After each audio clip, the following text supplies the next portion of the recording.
want to point out that the sun shines down its power to all the world and makes the wind blow strong as it will. I want to hope gentle rains can fall upon the land, so lovely earth can stay lovely still. Hello, ladies and gentlemen. Welcome to the 467th edition of Energy Week with George Harvey, me, and the astonishing Tom Fennell. In the flesh. I knew you were going to say that, Tom. You know, I must be psychic or something. You know, must be. I've never said that before. No, I don't think you ever had. Okay, every day I go to the internet and I find whatever news I can about energy and climate change, and to a certain extent, you know, climate change driven weather and things like that. And I put together 10 to 15 articles, each with a synopsis and a link to the original, and post them at my blog, geoharvey.com. And every day I put about 3 of them over to a site that Tom and I use for this show. And you can click on a link down there, that way, to see to visit that site, or you can download a file that has all the information also, and links at either of them. You can go to read the articles in full. You can also do it by going to the blog geoharvey.com, and we're starting on April 7th. I'd just like to put in that there are some of these things well worth reading. Yes. I'll try to mention them to you if you got the time. There's one of them that we're going to talk about today. It takes about 3 weeks to read. How did you get it done? It's a real long one. Yeah, which one is that? I'll tell you when I get to it. Okay. All right, well, we might as well just start then. Can't dance, yeah. Okay, I'm going to put up a picture. I'm going to get that picture up there. You're going to put that picture now, up. that looks to me like a desert. It says it's a wind farm in Washington. Well, it might be. There's a desert in Washington. I didn't know they had a desert in Washington. Yeah, particularly southeastern Washington. It's almost a quarter of the state is a desert. Well, that must be what we're looking at. Yeah, and there aren't a lot of people there, and there's a lot of wind turbines there. Anyway. Well, it's just nothing but wind turbines as far as the eye can see in that picture. Yeah, there. And this article is from CNN, and I would bet, Tom, that you have a title for it. I think I do, yes. U.S. wind energy just hit a major milestone. On April 5th, wind power was the second highest source of electricity for the first time since the Energy Information Administration began gathering data. Wind turbines generated over 2,000 gigawatt hours of electricity. Gigawatts is bigawatts, baby. Yeah, and I think, my recollection, I might have this wrong, but my recollection is that's about a third of the amount of electricity required to power Vermont for a year. That sounds about right. Yeah. The reason why they had so much electricity was they had a storm. Edging out electricity generated by nuclear, coal, only trailing behind natural gas. Well, according to the article, U.S. wind energy is still lagging behind Germany. Germany is leading the way, and we're just, Yeah. And we got to catch up. In February, windmills generated up to 45% of Germany's total energy. Almost That's half. for the month. This is for a day, and that was for the month. Well, that's in February, so February is usually what we call a month, isn't it? February usually is a month. You're right, Tom. At least the last time I looked at one. Short month, but it is a month. Well, let's move along here. We got an interesting picture of a windmill and a tree. I like this. You know, that tree is a full-size tree. That's a nice tree. Yeah, it's a nice tree. And I don't know what that field is. But the wind turbine is rather larger. And something's growing in that Something's field. growing. Looks like maybe corn. Well, I don't think it is corn, but I could be wrong. Anyway, that that wind turbine is considerably farther away than the tree is. And yeah, if you look at the base of the tree relative to the They horizon, look like they're both on the road.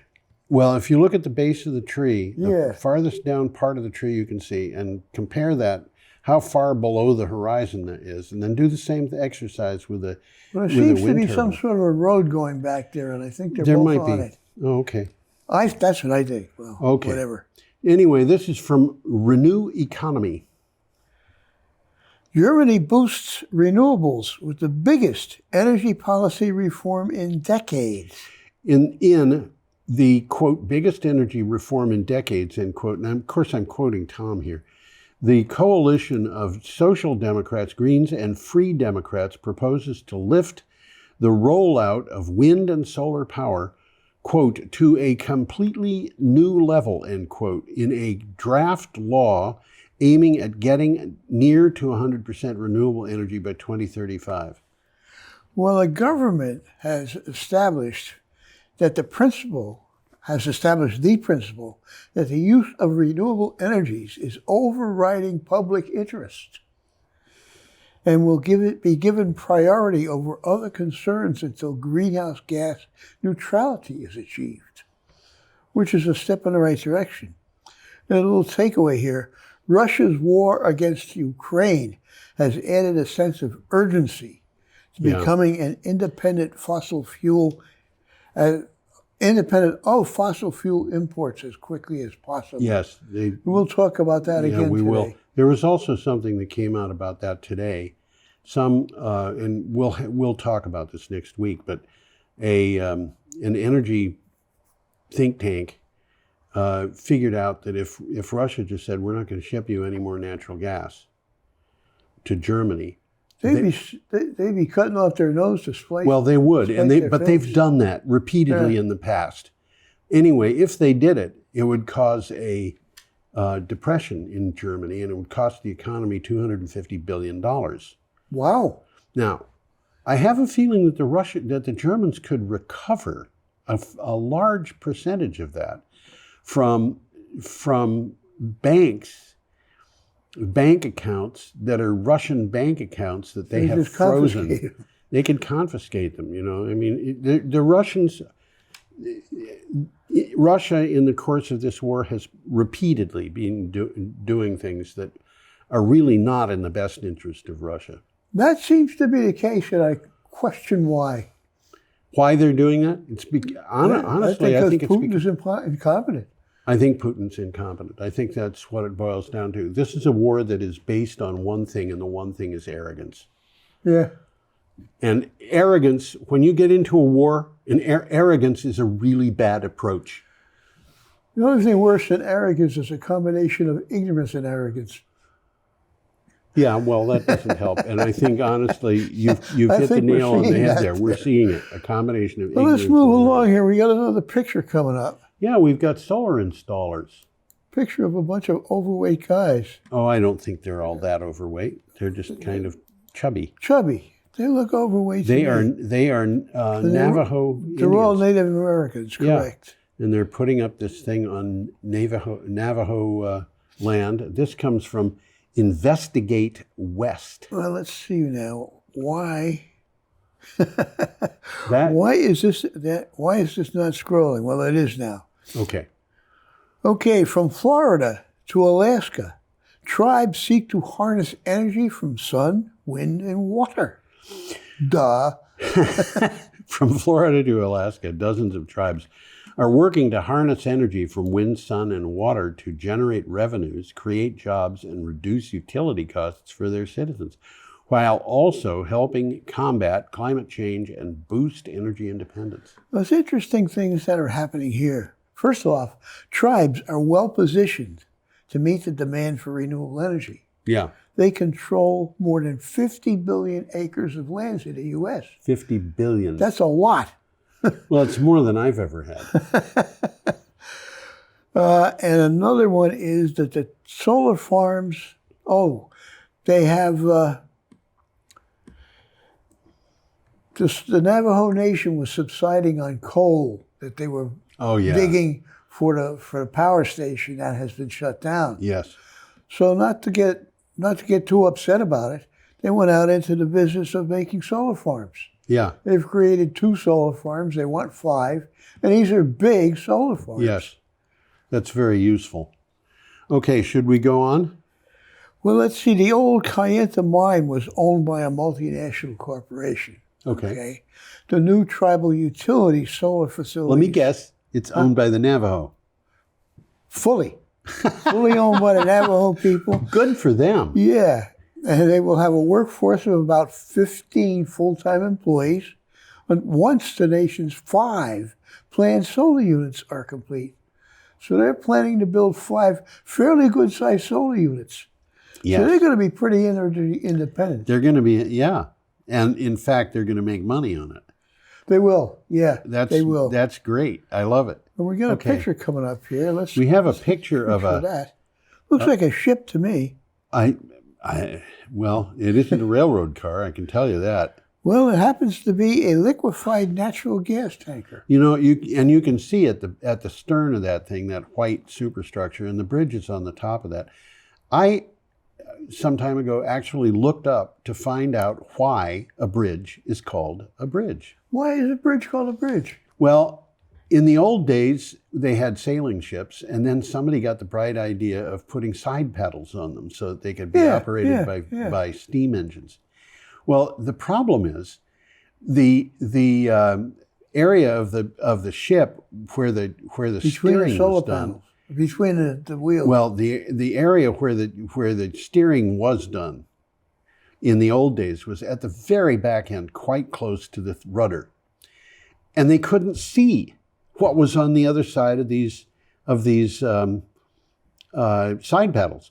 Okay. So what they did was they built a bridge between them. And eventually that bridge became the place where all the steering was done. And then what happened was when the side paddles disappeared, they still used what they called a bridge. Very crazy question. Yeah.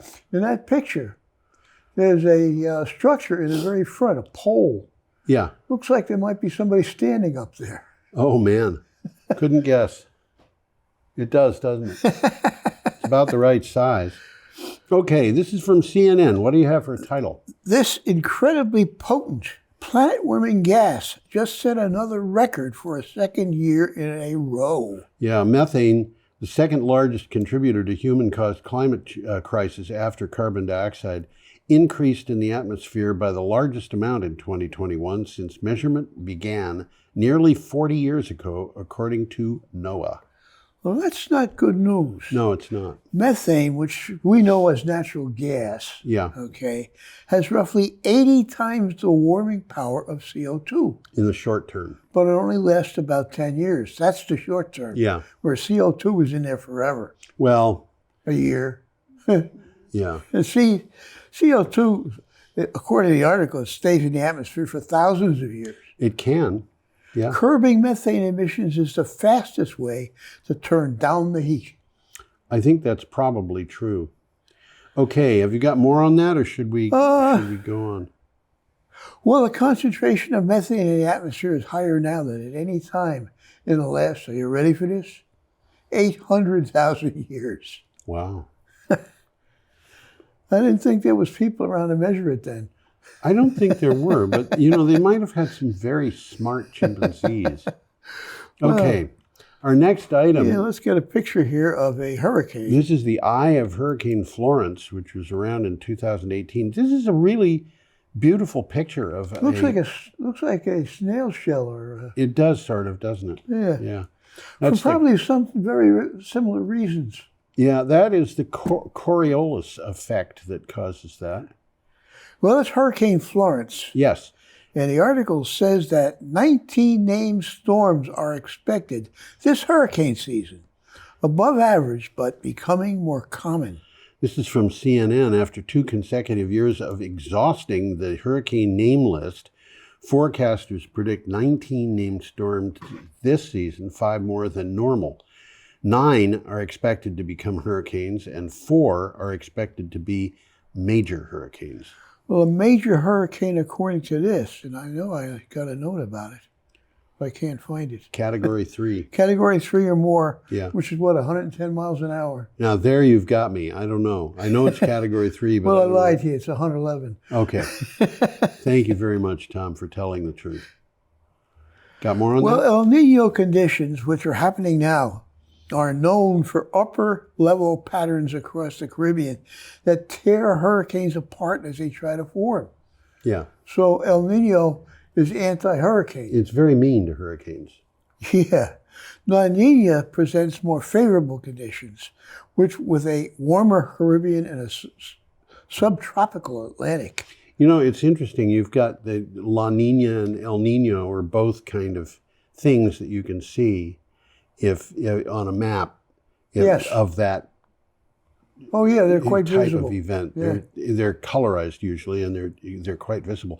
But they're near the equator in the Pacific Ocean, and they kind of Further north in the Atlantic Ocean. they kind of aim toward the west coast of South America. Yeah. And you say, okay, so this is something that is warmer or colder in South America. But the effect of this is over the entire globe. It is true. It is true. So, Well, the takeaway here is it says in general, hurricanes are intensifying faster. yes, They are bigger and stronger than they would be otherwise. yes, They have a lot more rainfall associated with them, yes. and rising sea level exacerbates storm surge. We've talked about these. All of that stuff, yeah. Okay. Moving right along here. Our Got a next item picture. is from Clean Technica, and And that is that is a a picture of grid grid operators. operator. And it's already up, Tom. I put it up. Oh, you put it up. Oh, okay. How smart of you. Helping U.S. utilities target grid resilience. U.S. power grids are at the center of a digitalization transformation leading to decarbonization in all economic sectors, increasing distributed renewable generation and electrifying consumption. Now that's a mouthful. What does it mean? I don't know. All right, so what they're doing, let me read the last sentence of the synopsis. The ultimate goal is to improve grid resilience, sustainability, and reliability in the United States. Okay, the power grids are getting digitalized. And what that's doing is it's changing. Which means they're putting them, they're getting on computers. They're getting it on computers. And you can see it in that picture. You know, these guys are sitting there with Yeah, he's got four monitors. computers in front of them. And, you know, there's other people. And then there's stuff all over the walls. I don't know, maybe that's Martian writing or something. But it's They know. yeah, they know. And, you know, what this means is that they can get instant transactions almost. And Absolutely, that means that they can Well, they're staying on top of things. they're staying on top of things. They can tell the wind turbines in a wind farm to turn on or turn off. They can have signals go out to individual homes, for example, to turn their Well, that's water coming. heaters off. They're if calling the them smart homes- grids. Yeah, smart grids. They're all coming. And basically what it comes down to is we can have a far more reliable and far more sustainable and resilient grid than the one we've got. Well, with a smart grid, it's crazy things like this. They're going to turn on your clothes dryer at a certain time. Assuming that you are allowing them to do that. Yes, yeah, they're not going to. They're not going to do it without your permission. Sometimes they will. You've got to be complicit in this whole thing. But Okay, you're that's sorry. what they mean by smart grids, really. Yes, they're smart enough to trick you. Well, power distribution networks are on track Yeah. to undergo a major modernization into smarter grids, Yes. which is just what we said. Yes. When smart technologies are in place, power outages can be avoided, Yes. okay? And lives, homes, and businesses are protected. You know, I don't know if we're going to talk about it. I've forgotten. But that Puerto Rico, there was the whole island went off for 5 days. Yes, yeah. Well, Puerto Rico was in pretty rough shape grid-wise. They had 4 baseload power plants, one of which had a fire, and that caused all 3 Everything to go down. caused the other 3 to trip. Why did they have a fire? Because a circuit breaker failed. Wow. So a circuit breaker failed in a baseload power plant, and the entire island of Puerto Rico lost power. And Tom, I will guarantee you something. That will not happen in a distributed grid. Okay. You won't have a Well, no. you won't have a circuit Well, the breaker old shut the grid model down. of large generating stations, very few of them, but very large, is over. It's over. We are in a new paradigm. Absolutely. And the new one will be totally distributed power. Yeah, and by the way, Eventually, everybody's going to be making their own power. you know, for people who are watching, I do know that that word is not paradigm, it's paradigm. But paradigm is fun to say, and paradigm isn't. So there you go. Anyway, we should go on. We're up to Saturday, we'll go on. We got April another 9th. picture coming up. We have a Let's put picture the of picture Seattle. there. I found that picture. I like the picture of Mount Hood in the background. Is that Mount Hood? I think it is. I thought it was Mount Rainier. Oh, yeah, I guess. It's called Rainier because it's rainier there than it is in Seattle. Is it? Okay. I'm sorry. I get lost. I'm sorry for that one. That's okay. That was a low blow. Better than saying Mount Hood. Okay, we're getting this one from Clean Technica. Well, city planners face a make or break moment for climate action. Yeah, That's despite city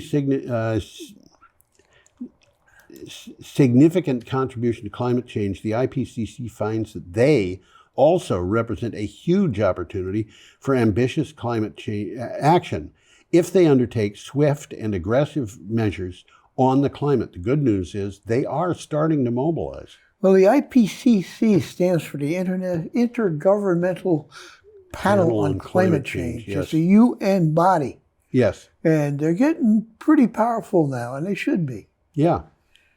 Okay, are you suggesting that we go to the next article? Well, let's see. Greenhouse gas emissions in cities are substantial. Yes. They continue to rise with city populations. Yes. They're projected to increase to 2/3 of the world's population. Yeah. That's scary. Over 800 cities have pledged to reach net zero emissions by 2050, but more needs to be done. Yes, absolutely. Okay, our next Let's article is here. from Clean Technica. Got a picture That of is a German bus. trolley. And you know, one of my most interesting experiences in life was being on a German trolley that went out into the countryside near Heidelberg. This was 60 years ago. Their youth hostel was a little ways out, and you'd walk from the youth hostel to a trolley stop, and then you could take the trolley into the city. And I went in and sat down, and the guy next to me took one look at me, knew I was English. For some reason, the Germans always thought I was English, and if I told them I was American, they said, "Be proud of your country." Anyway, the guy knew I was English, so he struck up a conversation in English. And we were talking, and every stop, in the next 3 or 4 stops, one or more women would get on board the trolley carrying what looked like a rather deep, small pizza box. Okay. And what was going on? One of them came on with 2 of them. And I said, "What is this?" And the guy said, "Those are farm wives going to market with their eggs." Okay. And the boxes would each They're taking a trolley. Yeah, they're taking the trolley. The boxes each carried 6 dozen eggs. Oh, that's a lot of eggs. It was 3 dozen. 3 dozen eggs? Yeah, well, if whatever it carried, they were going there. What do you have for a title on this? Federal Minister of Transport, that's the German federal minister, hands over funding notices to transport companies from all over Germany. Around 17... This is good news. Yeah, around 1,700 buses will be procured by transport companies in new German funding, including around 1,400 battery buses, 150 fuel cell, 50 trolleys, and 100 gas buses. Boo. Well, they had a reason for that, I'm sure. I suppose. Their maintenance and charging infrastructure are also included. And I wanted to mention one other thing about that story that I told, and I just found it fascinating. Having grown up, you know, largely in New Hampshire, just across the river from Brattleboro, but also in Illinois, in farm country. Yeah. And the idea that the women on the farms, or anybody on the farms, would take bringing their eggs to market. Bring their eggs to market on an electric trolley that goes out into the countryside. And of course, would it be practical to do that by car? I'm not so sure that it would.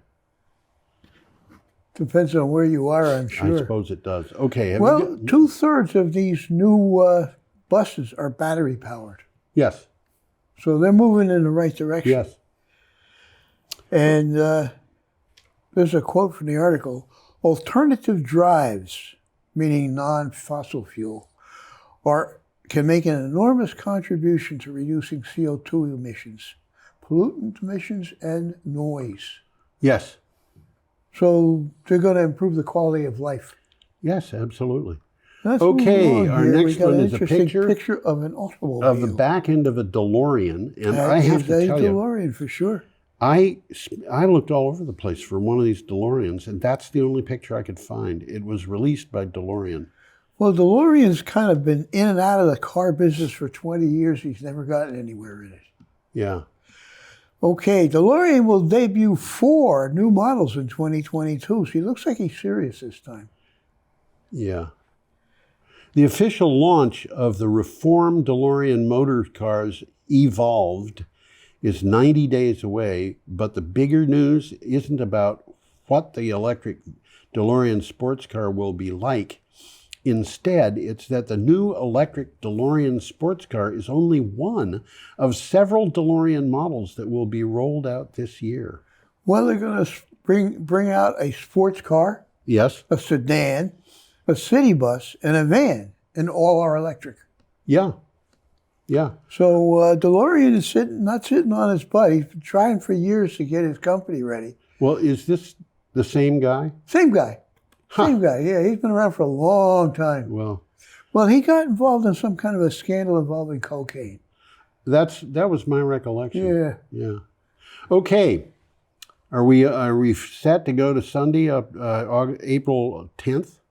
Well, all 4 new DeLorean models are set to debut this August Okay. at the Pebble Beach Concours. Pebble Beach. I will not be there. I'm never anywhere except Let's Brattleboro. look along for Sunday, April 10th, and we got an interesting picture. This is a I've fascinating seen this picture before. Have you? This is a fascinating Slightly different picture. version of it. Oh, what am I doing? I took the picture out of there. There you go.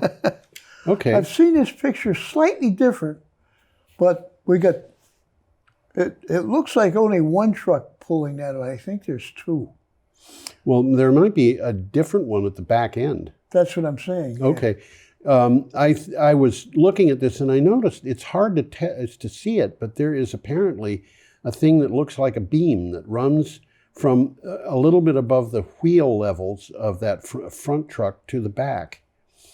And that would mean that no strain would be put on the wind turbine blade. But you know, that back one would have to be steerable like those old... That's what I'm saying. Like a fire engine. Like the old hook and ladder fire engines. Yep. Okay, this is from The Guardian. And it says Britain was promised a bold and visionary energy plan, but we've been sold a dud. We being Britain. We being Britain. The double threat of climate change and war requires an urgent response. The government supplied its energy security strategy, which includes eye-catching headlines, especially on expanding nuclear power, but it fails on immediately pressing problems. Well, an energy crisis has been triggered by the Russian invasion of Ukraine. Yeah. The new power security strategy does little to help. Almost it doesn't nothing. deal with high fossil fuel prices. It doesn't deal with anything that is of immediate concern. A nuclear power plant is not going to appear between now and next winter. It's just not going to happen. Not if they really. Even if they took hurry. a power plant that was off and Turned it on, it wouldn't come on next It takes about winter. 3 days to warm up, doesn't it? Well, it takes about a year to get it going. to so get that the it can fuel. warm up. They would have to refuel it, and it would take them a year to get the fuel. That's true. So, you know, it's just not going to happen. And that's the same reason that those nuclear power plants that Germany was shutting down are going to shut down, because they're not going to be able to keep them open because they never ordered the fuel to keep them open. Okay. You can't operate without fuel, even if you're nuclear. I think that's true. Okay. Well, the cost of both onshore wind and solar technologies have fallen dramatically. Yes. Okay, so solar capacity is expected to expand 5 times by 2035. Yeah. It's really cool. It makes a lot of sense. It's getting cheaper and cheaper. Pretty soon you will not be able to afford not to put it up. Yes, and as a Okay. matter of fact, nuclear power is not getting cheaper and cheaper. No, The price is actually going up. well, we've seen nuclear power plants that have, well, they're going to be finished next year, and next year never comes. Yes, well, that's been going on. Been going on. Yeah. Okay. Our Well, the next. government has avoided measures that would have a more immediate impact on energy security, mainly by reducing the amount of energy we need to use. It's the easiest. That's what thing they to should do. be doing. That's the easiest way. Well, you see, they're all scared because Jimmy Carter told people to wear sweaters, and that got him elected out of office. Okay. Our next item. And we got some twin turbines. We have wind turbines. Is that Yeah, what they are? that's what they Oh, my are. God. Okay, this is from The Guardian. 3/4 of Britons back the expansion of wind power. In an opinium poll, I was going to say optimum poll, but it's No, it's opinium. opinium. Opinium. New word to me. That's right. Well, it's a name. 79% of Tory voters said that they were strongly or somewhat in favor of wind farms being installed in the UK, compared with 83% of Liberal voters and 88% of Liberal Democrats. Only 46% of all voters favored new nuclear power stations in principle. Well, these are good numbers. Yeah, the question I've got is, why would anybody pay extra for nuclear? And it's not just a little bit extra, it's like 2 to 3 times as much. Well, it isn't really happening because they're not really happening. They start them and they never finish them. Yeah, well, which tells you a little bit about why they start them. It's because it's job security. You're building a building and it's going to take forever to do it. Well, the ministers were in favor of nuclear power, but the people are not. Yeah. A mere 32% favored gas power plants. Less than a third of that voters would be happy with nuclear power. Okay. Less than a quarter would approve of having a gas power station in their neighborhood. I don't blame them. Okay. In contrast, more than 3/4 of the public are in favor of wind farms. Wind farms. Yeah. Okay. Our new Another picture next coming item up is here. from Clean Technica. That is a Russian natural gas facility. And by the way, That's not snow. what is it? I don't know, but it can't be snow. Okay. Well, it could be, but that there'd is- be more of it. That is way out east in Russia. That's a It's on the Siberian border, really. yes. That's where the wind is, or that's where the oil is. Natural gas. Well, this one I think is, I think it's actually on the Pacific Ocean. Not from what I read. It's pretty much on the border of Siberia. Okay. It's All right. it's East Russia. Oh, But east you're of- talking about the article. I'm talking about the photograph. I got this photograph from Wikipedia. I don't know where you got the photograph. Yeah, it came from Wikipedia. The article is in Clean Technica. What do you have for a title? EU foreign ministers must lead on immediate sanctions on Russian oil. And they are. Yeah, EU foreign ministers will meet in Brussels as the world looks on in horror at the suffering in the Ukraine. Discoveries of atrocities make clear the violent actions against Ukraine's people, but the EU still sends Putin $285 million a day That's crazy. to feed its dependence on imported oil. That's crazy. Now, the woman who's running for president of France, who's a right-wing, Macron? no, Macron is the man. Oh. There's a woman. Yeah. I think She's a screwball. Well, the two of them are in a runoff, and she is in favor of not having sanctions against Russia, That's interesting. especially considering that she's far to the right. Yeah, she is, right. Yeah. That's Okay. what I meant when I said she's a nut. She is really a ultra-conservative. Yeah, I've forgotten her name. Ending Europe's fossil fuel addiction is an urgent moral imperative in which the EU needs to take global leadership. Yes. European oil money has underpinned Putin's military spending for over 2 decades. Yes. Imposing immediate sanctions on Russian oil would deal the swiftest and sharpest blow to Putin's war machine. Yes. And it would. Yes. Absolutely. Well, let's take a Okay. look at Monday, April 11th. And Is we got this an the long interesting article? picture here. Is this too long article? Clean Technica. We got a longer one. Oh, we do? Yeah. Well, this is a confusing article, I thought, but this is from Clean Technica. Well, I don't think we're going to spend too much time talking about that because we can spend the rest of the show on it.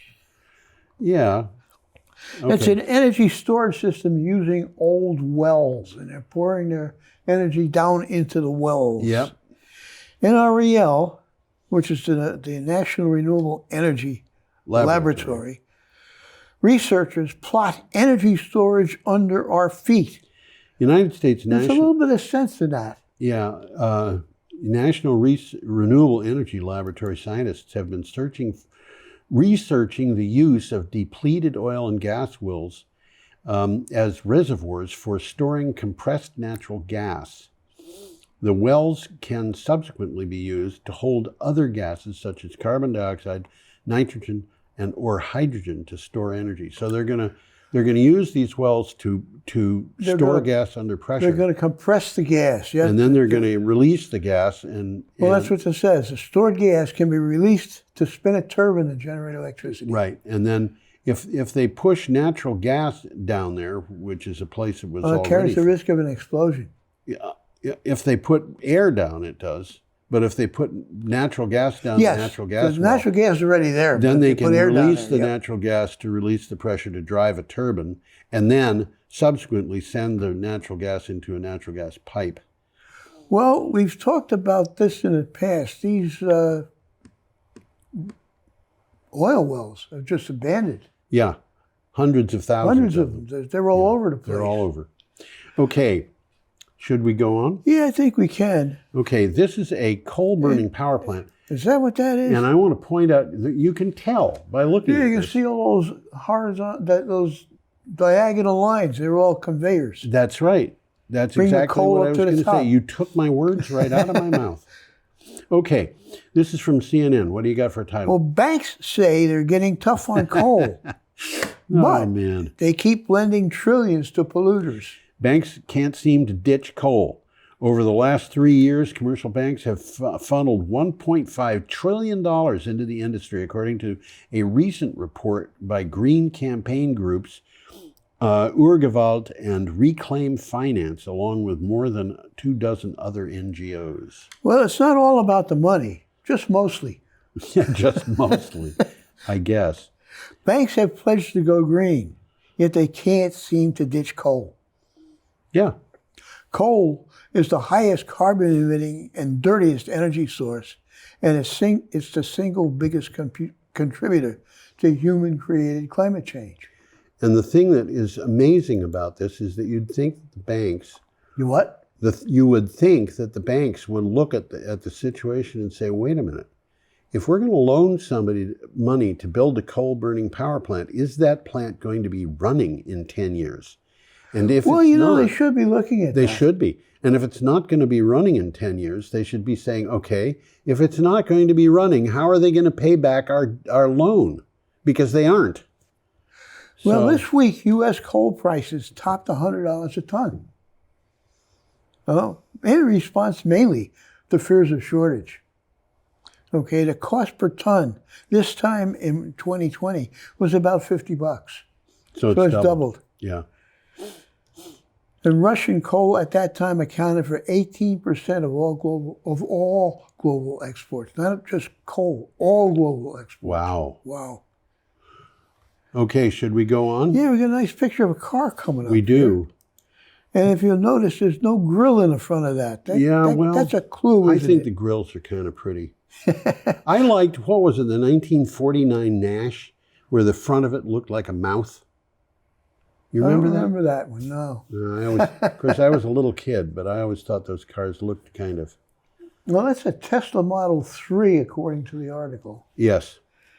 U.S. auto sales are down 18% in the first quarter of 2022 versus 2019. But Tesla sales are up, ready for this, 250%. Oh, well. Compared with the first quarter of 2019, U.S. sales in the first quarter of 2022 were down 684,000 vehicles. There are theories about why that happened, but compared to the 2019 first quarter sales, Tesla sales were up 256% in the first quarter of this year. So if you like charts, this is a good article. Yeah. There's about 25 charts on it. Yeah. I think this was written by Zach Shahan, and I think you're right. he can write, but he loves making charts. He likes charts. Yeah.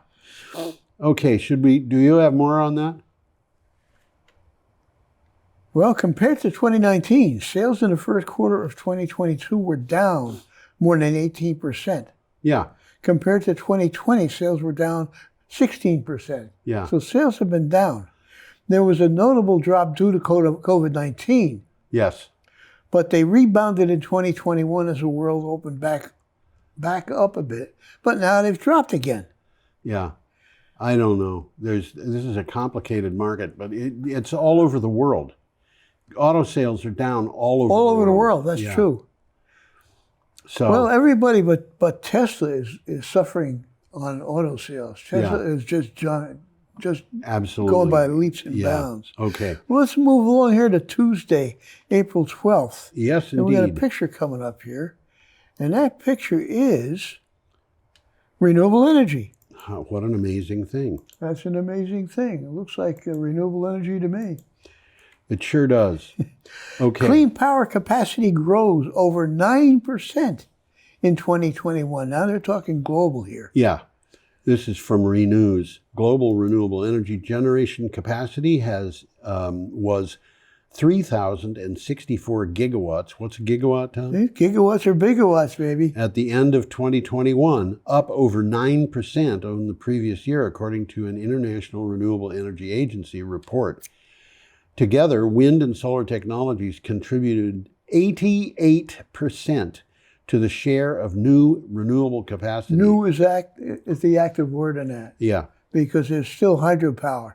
Oh, yeah. Which has the largest share of renewables. Yeah. Yeah. But solar and wind are dominating the new capacity. Yes, they are. Okay. This is an interesting picture. This next picture. It is. Let's get that picture up. This is from the BBC. Looks like Huckleberry Finn. Almost. That's a mattress, isn't it? I don't think so. Well, maybe it is. It looks like a piece of styrofoam or something. Well, according to the article, this is a boy trying to get home. Yeah. Southern Africa storms fueled by climate change. Climate change fueled heavier rainfall during a series of storms that battered southern Africa. Now, this is not South Africa. This is southern Africa. This is a large part of the continent. Earlier this year, scientists it's much bigger than South Africa. Oh, yeah. South Africa is part of it, but it might not even be a fifth of what they're talking about. Scientists say in an analysis from the World Weather Attribution Group. World Weather Attribution Group is doing exactly... I don't know them. Well, it's a fairly big group that's trying to figure out why weather happens the way it does. Uh-huh. The region of southern Africa was hit by 3 cyclones and 2 tropical storms in 6 weeks. That's what I was going to say. That's a lot. Absolutely. Well, Tropical Storm Anna made thousands of people homeless. It got hit pretty bad. In total, more than 1 million people were affected by the extreme rainfall and floods in the region. 230 deaths. And this is a quote, the rainfall associated with such storms has become more likely and more intense. This damage was exacerbated by global warming. Yes. Okay, should we go on? Moving right along here, yes, we got another tanker. We have a tanker. A tanker at anchor. A tanker at anchor. Yeah, you've got it. You're planning on writing a song, is that it? Yeah, I'll think about that. Okay. A tanker at anchor. It'll be a hit. I'm sure it will. The global sprint away from fossil fuels. This is from Clean Technica. With his barbaric war on Ukraine, Vladimir Putin, the bad guy, has set in motion every outcome he dreaded. That's a really interesting statement, isn't it? Well, he's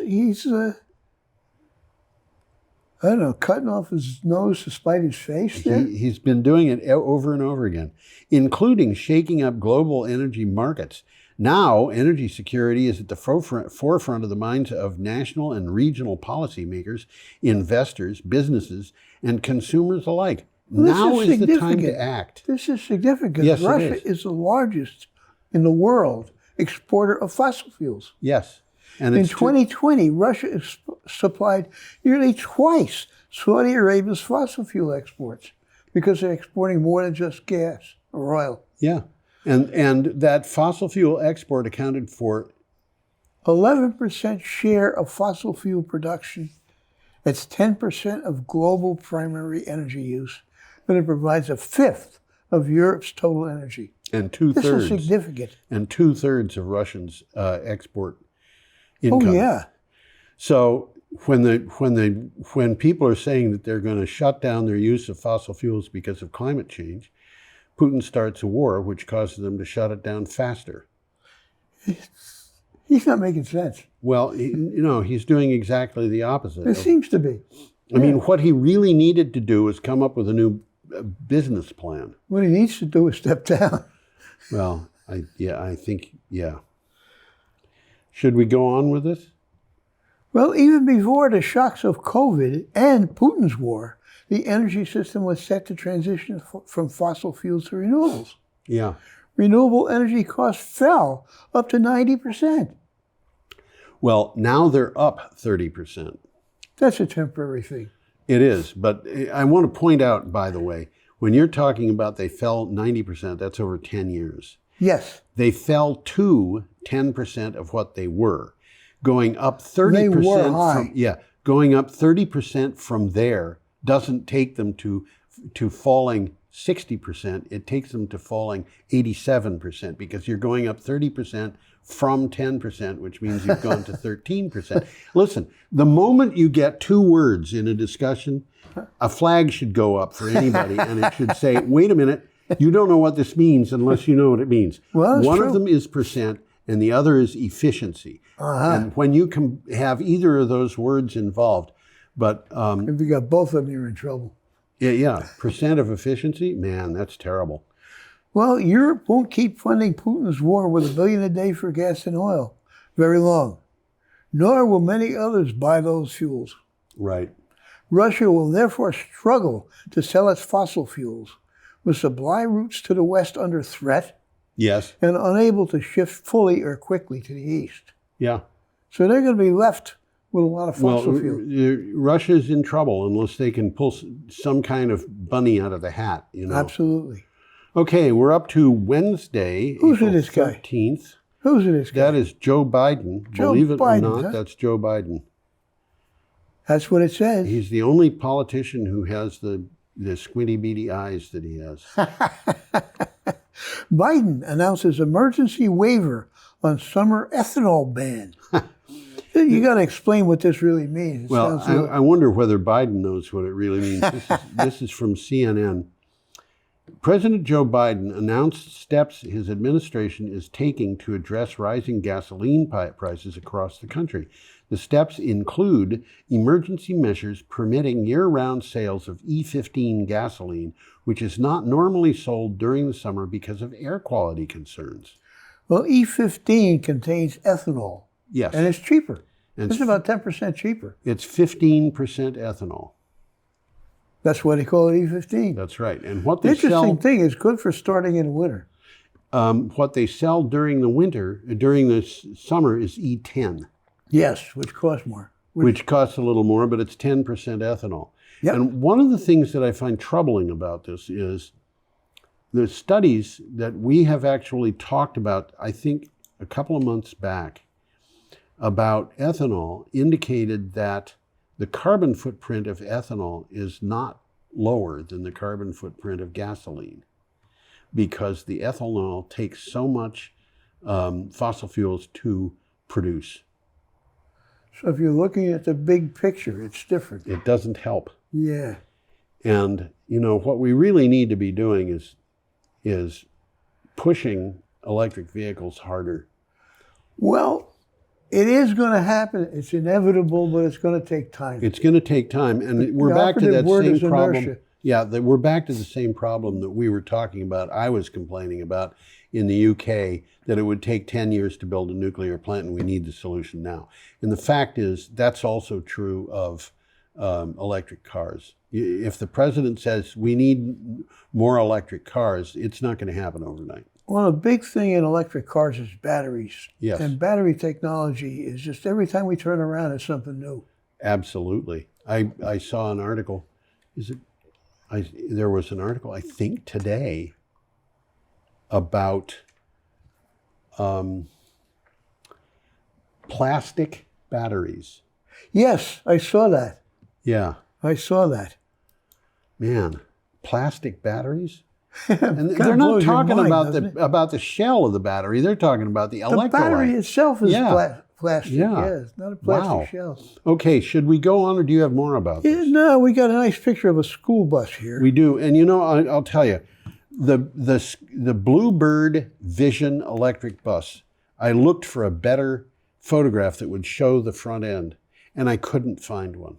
So that's not an electric bus. No, that is an electric bus. Well, that is an electric bus. But I couldn't find that bus with a picture of that bus showing the front end.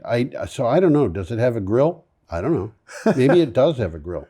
Well, it looks like they just took the plans for a regular bus and put batteries in it. I think that's certainly what it looks like. Yeah. They've probably got 3, maybe 4 engines in it. Maybe, yeah. Tom, I think about DC motors. Who? DC motors. Yeah.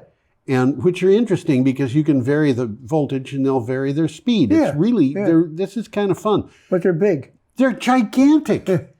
And, I used to run a printing press that had a 5 horsepower DC motor. And that thing was huge. It was huge. It was absolutely huge. And then I got myself a Prius, in 2001 Prius. It was the first time model year in the United States. And that thing had a motor in it. It was about this An big. AC and motor. It was a DC motor. It was I think 45 Different horsepower. kind of DC. And it was about that big. Well, they had super magnets in it. Okay. Yeah. Okay. So these motors are very different than they used to be. Well, quite a while ago, 20 years or more, I was still living in Wardsboro. Okay. And one of my neighbors was trying to sell a Volkswagen Squareback that had been converted to electric. Okay. And it had a motor in it that was half the size of this table. Oh, man. I'm exaggerating, but the motor was big. I believe it. About the size of a shopping cart. Oh, man. So I didn't buy it. I think it had a range of about 650 miles. Really? Wow. Okay. Well, the guy just took a regular Squareback and fastened a very large DC motor to it. And put in batteries. And put in car batteries. The whole back. The whole back was car batteries. And then he put an extra tire on each side to carry the weight. Okay. All right. Well, we got a picture here of a bus. A bus, yes, that's what we That's have. a Bluebird Vision. We have talked about this. And it says, and I quote, New York enacts first in-nation plan to electrify all state school buses. Yeah, this is an important thing. This is important. An agreement reached in New York's annual state budget builds on Governor Kathy Hochul's State of the State and executive budget proposals. It aims for all new school buses purchased to be zero emission by 2027. That's only 5 years from now. And all buses in operation are electric by 2035. Well, it makes so much sense. Oh, yeah. They operate a school bus for 2 hours, then it's idle all day. Yes. Then they operate for another 2 hours, then it's idle for about 2 more hours, and maybe it'll work an hour at night. Yeah. The rest of the time, it can be sitting there charging. Yes, that's right. It's a match made in heaven. Their range does not need to be long. No. Because, not in most school districts anyhow. Yeah. Okay. Well, most of New York's 50,000 school buses currently run on diesel fuel. Yes. The which is budget helps major districts polluter. implement this transaction by dedicating $500 million toward electrification. Yes. It's a natural. Yes, it is. New York will achieve the first fully zero-emission school bus fleet in the country. Why? It should have been done 10 years ago. Children will, this is important, children will no longer be forced to inhale toxic diesel exhaust and instead can breathe clean air. Yeah. Why didn't they think of that a long time ago? Why didn't they? I don't know. don't know either. Okay, Doesn't make sense to me. we've got one last article. Unless This is you've the got one. last article there, and we got a picture coming up. These are solar And panels what is in it, Maine. solar and they panels? How do actually you know they're are in Maine? solar panels in Maine. What? How do you know they're in Maine? Because the US DOE said so. Aha, you always trust the US DOE? No. Looks like they should be cutting the lawn there a little bit. Maybe put a couple of goats in there or something Sheep. like that. You know, when Sheep. goats in solar farms, they try to climb. Or the they should panels. actually grow turnips and stuff. They could do that. They should, at the very least, have pollinator-friendly plants and beehives. They really should, and that is happening. Oh, yeah. It's happening right here locally. Yes, indeed. This is from News Center, Maine. Maine lawmakers get pressure to pass renewable energy expansion. A decision by the Maine legislature to order Public Utilities Commission to expand the number of renewable energy projects in the state has already borne fruit. The average price of solar panels, solar projects has fallen to 3.5 cents per kilowatt hour. Can't beat that. Well, it's pretty hard. Now the legislature is being asked to do that again. And you know, the 3.5 cents per kilowatt hour, every time I come across these figures, I think back to when Vermont Yankee was trying to get Vermont to sign up for electricity again. You won't buy anything cheaper. Yeah, What they we'll did. offer it to you at a price you can't refuse, which is So 6.5 cents Yeah. per kilowatt hour. And they're buying it for $6. And Vermont decided to go with Hydro-Quebec, which was Hydro-Quebec. going to give it to us a half a cent cheaper. But we're buying renewable energy at the cheapest imaginable price at 6 cents per kilowatt hour. And these guys are producing it at 3.5, Which is very interesting. isn't it? Well, this Augusta Solar is one of the companies that's formed as a result of this Maine legislature's order to the Public Utilities Commission to expand the number of renewable energy projects in the Right. state. Good legislation. Yes. Augusta Solar is a utility-scale solar project that cost $9 million to build and is generating roughly 9 megawatts of electricity. Just a few years ago, it was a little-used field on the edge of Augusta. Now it's a power plant. Right.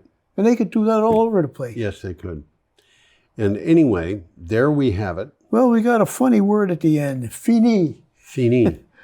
So, We wish everybody an especially worthwhile week. How about that? y'all come back now to here Yeah. to see us, you hear? Yes, that's right. Or something like that. Who said that? Where did that come from? There was a TV show when we were kids.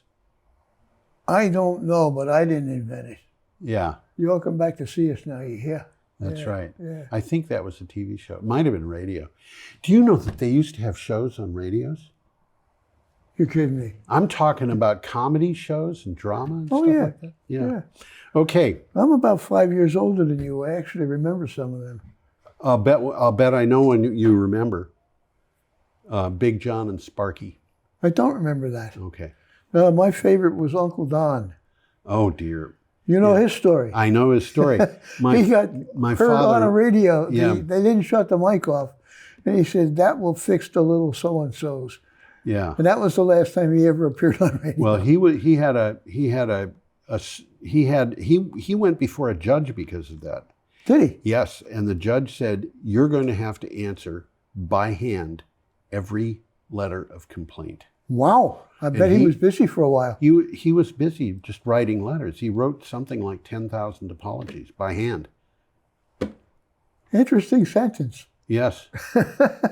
Be suing time. Yeah. Well, yeah, I think it does. Yeah. Okay. Anyway, that's that. Well, I guess that's it, guys. So let's wave goodbye.